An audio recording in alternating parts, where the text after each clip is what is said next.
I need some traction. You need some traction. Thank you. Good mid-morning. How many people have heard of Hootsuite? Raise your hand. Pretty good brand awareness.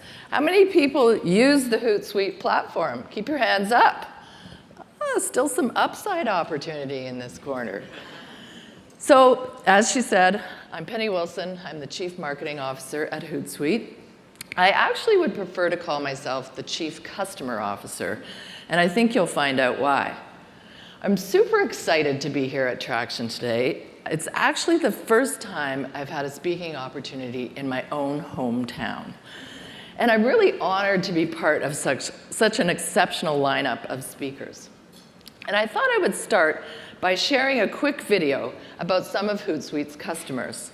And we made this video, we're quite into video, exclusively for you today at Traction. And we love it, and we think it'll set some really good context for what I'm about to say.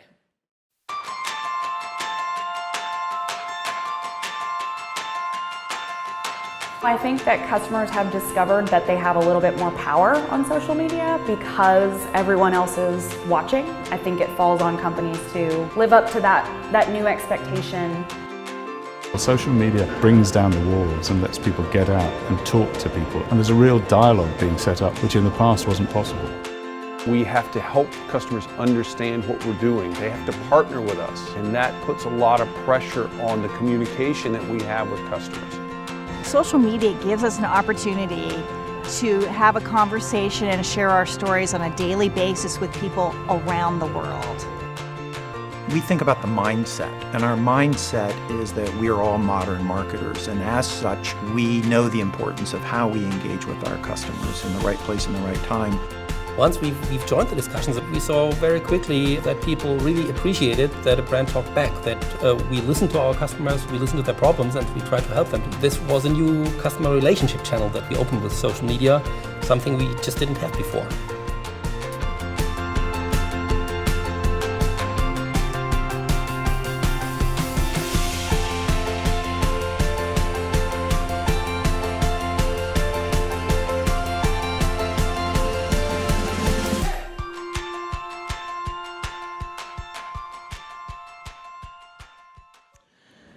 So it's interesting that I'm here to talk about digital transformation to the digital transformers.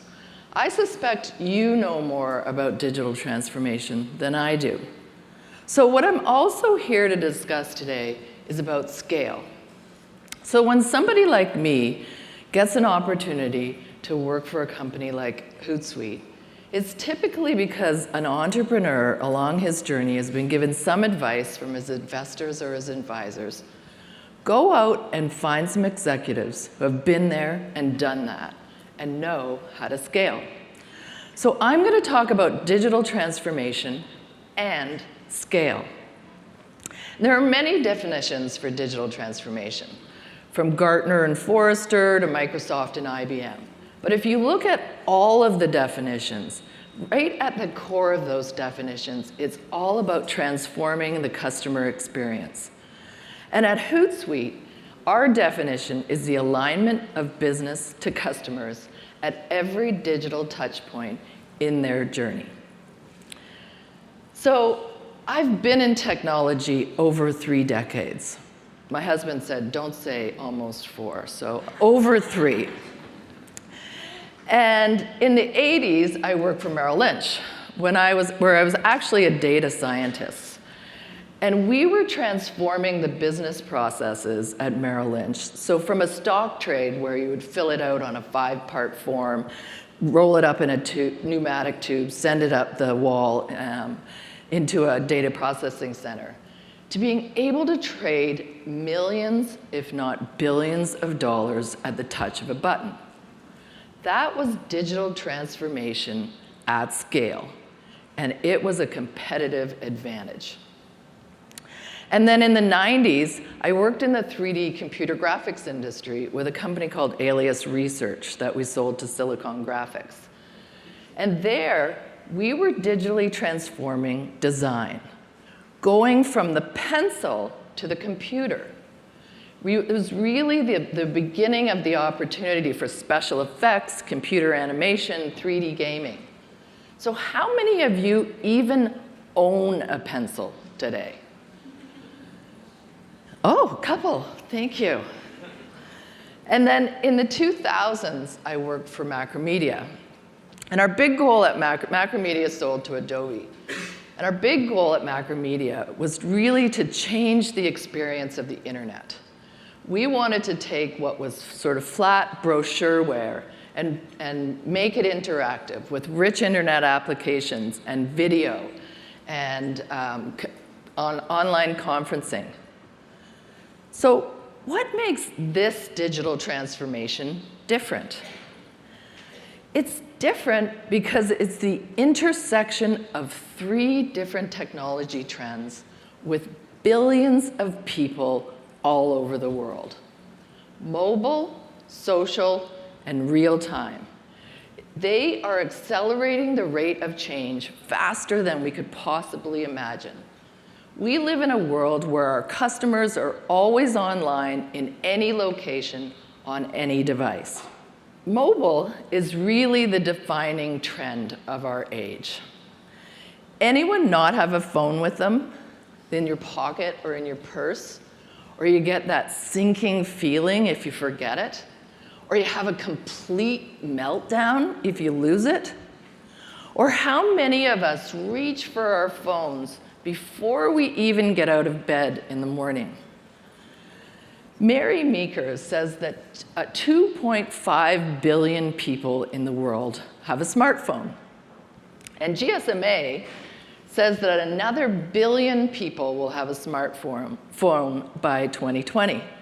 That is over half of the world's population. And I love this image of the Vatican in 2005 when Pope Benedict was announced. And then 10 years later, when Pope Francis was announced. Mobile has really changed our world forever. I was at a James Taylor concert here about a week and a half ago. Definitely skewed boomers. But it was amazing that as I looked around, every single person at that conference had their phone in their hand. They were either taking a photograph, or they were doing a video of their favorite tune, or they were hoping for a selfie with the man himself, or they were even using the light, to do the old shining to get James to come back on the stage. It really has changed our world. And social media has fundamentally changed how we communicate. It has turned us into this hyper-connected, always-on sharing culture. And frankly, sometimes a bit of oversharing. It took 75 years for 50 million people to adopt the telephone. And then it took 38 years for 50 million people to adopt the radio. And then it took 13 years for 50 million people to adopt the television. But it took 1.7 years for 50 million people to adopt Instagram. And it took 3 weeks for 150 million people to see Chewbacca Mom on Facebook. Like, that is hilarity at scale. Even 1 billion people sign on to Facebook every single day. Even my 92-year-old father communicates with his grandchildren on Facebook. And sometimes they forget that Gramps is watching, which is probably why they go to Snapchat now. And finally, it's about immediacy, real time. Today's customers get anything they want when they want it. Doesn't matter if it's a product or a service or information. How many of you expect your package from Amazon or Indigo to arrive on your doorstep the day after you order it? 1. Oh, 2. Excellent. And how many of you book your travel online and you wouldn't even think of calling a travel agent? More of you. Excellent. And how many of us would be lost if the map function on our phones didn't work anymore? Everybody, totally. According to Twitter, 60% of the people who complain on Twitter expect a response in 60 minutes. And this expectation of immediacy, this need for an instant response, it isn't a nice to have for a business anymore. It's a must have for any business. And it's not just technology. It's not just mobile devices or social adoption or real-time expectations. It's really a fundamental shift in our culture. An entire generation is now maturing in the age of digital. In 2011, anyone entering the workforce was born in the world with an internet. And by 2026, anyone entering the workforce will have been born in the age of Facebook. But many people, no matter what generation they are living a digital lifestyle. But most of you know this. You actually are this cultural shift. So maybe this point needs to be reversed. Who's tried to buy a house lately? Or taken out a loan from a bank? Or an insurance policy? Much of business today is still done with paper, with in-person signatures, and surprisingly enough, with fax machines. So the lesson here is a bit reversed. There's still a huge opportunity to transform businesses old and new. And I'm really not here to tell you how to do it. I think it is all of you, entrepreneurs, product programmers, and growth hackers. It's all of you that are uniquely qualified to help businesses successfully navigate this transformation. But what I can do is I can share some key learnings that we have at a Hootsuite that hopefully help you be the hero in scaling your business journey. So social creates this opportunity to impact your customers' experience with you along their entire journey in both the digital world and the physical world. Back in the day, people became aware of you with a billboard or a magazine ad. But today, they'll see your Instagram, or they'll see you on Facebook, or they'll read about you online. And back in the day, they would evaluate you by perhaps going to the phone book, and they might see 10 of your local competitors. But today, they'd go to your own channels, they'd see your 10 competitors that are local, they'd see the 10 that are regional, and they'd see the 10 that are global. And back in the day, they may have to have physically come to you to buy something. They may have to physically talk to a person to buy something. But today, they can buy online, they can find you online, they can contact you online. And back in the day, customers' complaints were lost and buried in these telephone trees and 1-800 numbers. But now, they can post or tweet in an instant, and they expect an instant response. And back in the day, whether you were loved or hated, word of mouth was spread by the water cooler or at the pub. It's effective, but it's limited to tens, not hundreds or thousands of people. But today, news about you can spread like wildfire, good news or bad news. And you need to determine all of these digital touch points in your customer's journey. But even in this hyper-technical age, it's really basic human needs. Needs for connection, for meaning, for acceptance. It's this cultural shift allows us to go back to that one-on-one relationship, that relationship you might have had with your butcher or your local coffee shop or even your neighbor, where conversations are interactive, even if they're not in person. Social is personal, where every customer's voice gets an opportunity to be heard in the moment, and where there are no geographical boundaries. It's really the power of the collective. Social is an opportunity to communicate with individuals at the right time, in the right place, with their journey with you. It's a two-way conversation. Marketers are no longer in send mode. Marketers are in receive mode. And we have to be authentic, personal, and relevant. And like in all good relationships, it starts with listening. Social listening is a unique opportunity to find out who your customers are and what they want. The old days of focus groups and surveys were effective, but social listening is very unstructured and unsolicited and undirected. But it gives you this opportunity to see the raw, unvarnished truth about yourself at scale. You're not leading your customers. You are letting them lead you.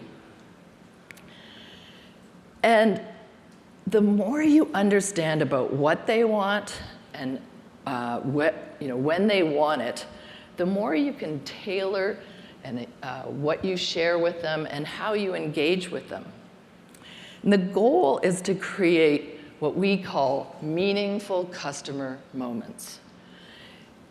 They could be as simple as sharing some content that one of your customers likes or they retweet, or it could be something as involved as having a real-time conversation with them. These meaningful customer moments are what is going to fuel a deeper, more personal relationship with your customer. It's going to allow you to turn your customers into advocates. And it's going to allow you to scale that water cooler conversation to hundreds, thousands, or even millions of people that can hear it. And you need to engage with your audience across your entire organization. If you're like Hootsuite, we have millions of customers. So how can we possibly create these meaningful customer moments at scale? You can't just go on Twitter and start reading tweets. It would be like drinking from a fire hose. But there are tools like Hootsuite that let you monitor all of the social networks. They let you set certain criteria. They let you listen to the relevant conversations, and they give you the insight into what some of those memorable customer moments could be.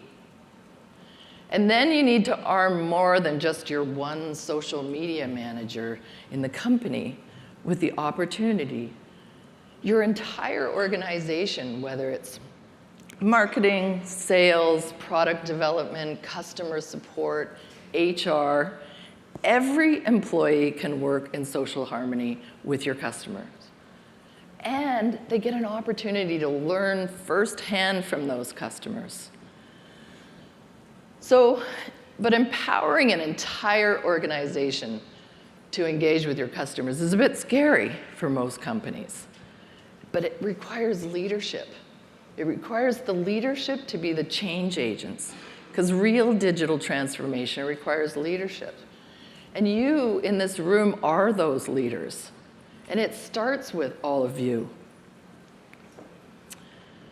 So I thought the best way would be to give you an example of a Hootsuite customer that is on this digital transformation journey. So the Accor Hotel Group is one of the world's leading global hotel operators. They have 4,000 hotels in 92 countries. And in fact, they just bought all the Fairmont properties. So I think there are 3 or 4 of them here in Vancouver. And 2 years ago, Accor set out on a path of digital transformation. They knew that it was going to take more than just beautifully appointed hotels and lovely suites. They really, to maintain a competitive advantage. And they also knew that they needed to have a relationship with their customer beyond the actual visit. So did you know that almost 50% of posts on Facebook are travel related? People talking about where they've been or where they want to go or some kind of experience they've had on their travels.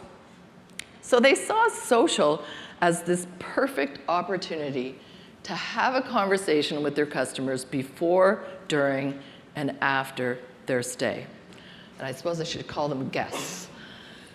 But they also know that they couldn't engage with these guests from a social media team at headquarters. They were not going to be able to scale that to 4,000 hotels in 92 countries. So they needed to find a way that they could empower every local hotel operator with the tools that they would need to have that conversation with their guests. So they rolled out the Accor Social Desk. And the Accor Social Desk empowered the local hotel employees to share local, warm, and authentic content with their guests. It gave the employees an opportunity to listen to their customers in real time. It also gave them the opportunity to turn complaints into immediate improvements at the local level. And it aligned their business to their customers at every point in their journey, before their stay, during their stay, and after their stay.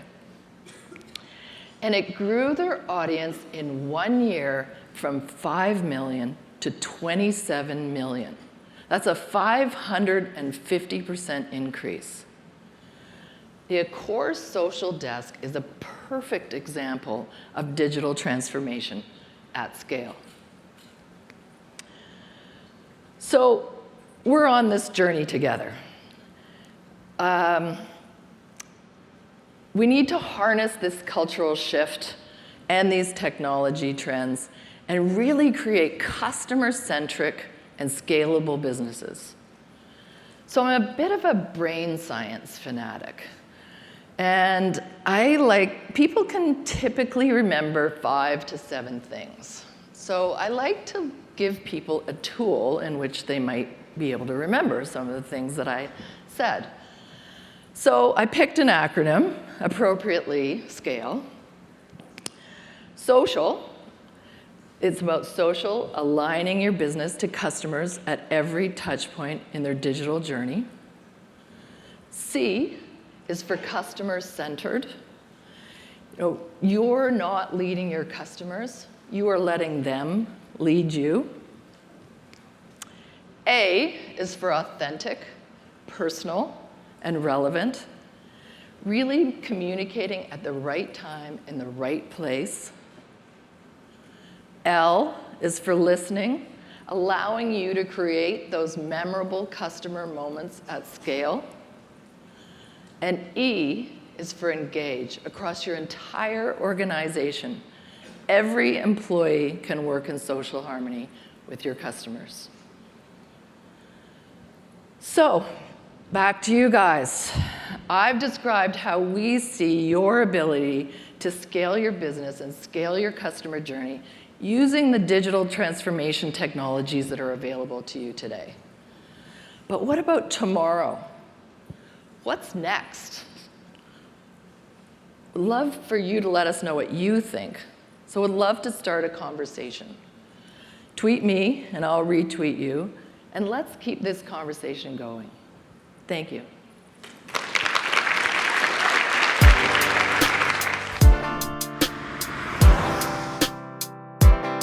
I need some traction. You need some traction.